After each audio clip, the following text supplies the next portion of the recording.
Hi అండి, నేను మిలక్కి మిరియాల. ఈ రోజు బెంగాలీ స్పెషల్ గోజా రెడీ చేసుకుందామా. గోజా స్వీట్ రెడీ చేయడానికి కప్పు పంచదార, షుగర్ లో 1/2 కప్పు వాటర్ వేసుకుందాం. గులాబ్ జామ్ కంటే చిక్కగా పాకం రెడీ చేసుకుందాం. దంచిన వెలాచి వేద్దాం. చిక్కగా అయింది పాకం, దింపి పక్కన పెడదాం. గోజా స్వీట్ రెడీ చేసుకోవడానికి 1 కప్పు మైదా తీసుకుందాం. 1/2 స్పూన్ బేకింగ్ సోడా వేసుకుందాం.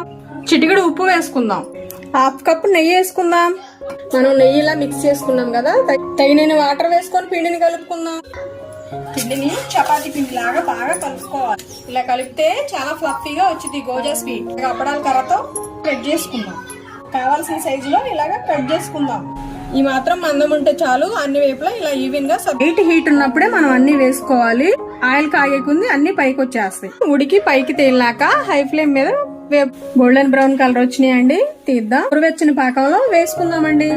స్పెషల్ గోజా రెడీ అయింది. చాలా లైక్ చేయండి, షేర్ చేయండి, సబ్స్క్రైబ్